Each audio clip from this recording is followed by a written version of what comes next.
Hello and welcome to the end of the 2021 school year. Today we are going to talk about signing up for your classes for next year, the 21-22 school year. This is for any current freshmen, sophomores, and juniors.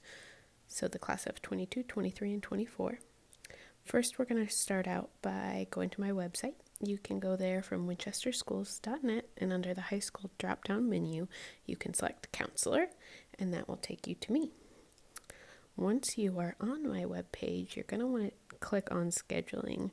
It's along the top there, right above the word hi. From there, you'll see our scheduling page, and there's a lot of important information on the scheduling page. If you look on the left side, you'll see the 21-22 course description book. That is the PDF that shows all of the courses that we'll offer for the coming year and descriptions, grade levels of who can take them, and whatnot. Right below that, there is a link to the graduation requirements. You'll definitely want to make sure you review that. I'll always double check graduation requirements, but you should make sure you're getting what you need as well. Below that, we have the dual credit courses we're going to offer this next year and some information about transitional math and dual credit application instructions. Okay, now we're going to look at some new and noteworthy classes for next school year. Some of them we've had before, but I just want to call your attention to them again. We've got some electives: creative literature, language arts, and performance. Those are both English electives, so they would count towards your English graduation requirements. We also have dual credit college algebra and trigonometry. These will replace our dual credit calculus class. You will have to test into college algebra, and if you pass college algebra, you can take trigonometry. We will talk more about testing requirements with those students who might qualify. And then there's transitional math. So those kids that don't quite test into college algebra should definitely consider taking transitional math. It is for seniors only. You will, if you successfully complete transitional math, that means you get automatically placed into credit-bearing math in a community college.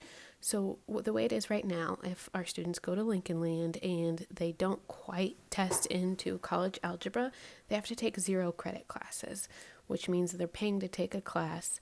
You're paying to take a class that you don't actually get any credit for until you can work your way up to credit-bearing math. So transitional math is going to be a really good one for those of you who don't quite test into college algebra, but are definitely planning to continue with college. Otherwise, we're adding a forensic science class next year. We're throwing out the possibility of some music electives with Mr. Schumacher, history of rock and jazz, and intro to ukulele. And then we're also adding a Woods 3 construction trades class. So you will have had to take Woods 1 and Woods 2 to be in there. So I know that's just a small group of you. But hopefully some of these sound exciting to you guys. Now we're going to talk about how to sign up for these classes. You are going to go to teacherease.com. I'm sure you've been on there if you checked your grades. You signed up for courses this way last year. Log in with Google. You're going to use your school Google email address to log in. At the top of that screen, you'll click on Academics, and there's a drop-down menu. Really, you just have to hover over it. And there's a drop-down menu for course registration. Now, there's possibly already a request created for you, so you'll just have to click edit if that's the case. Otherwise, click here to register for courses, and then you are going to start picking your courses. As you can see here, you just select from the drop downs. It'll tell you you need an English credit or a social studies credit or so on and so forth. If there is already a class listed there for you, then that is a class that you've been recommended to take. Some of those you will definitely need to take, like reading lab, unless it gets in the way of a graduation requirement or something else important. When you get down to the electives, you're definitely going to want to prioritize them. So what's your most important elective, down to your least important elective? And then it will really help if you put in some alternates. If this doesn't fit, then you want this one for sure. And rank those, give those a priority as well. That's pretty much it. You'll want to save when you're done, and you can get a hold of me with any questions.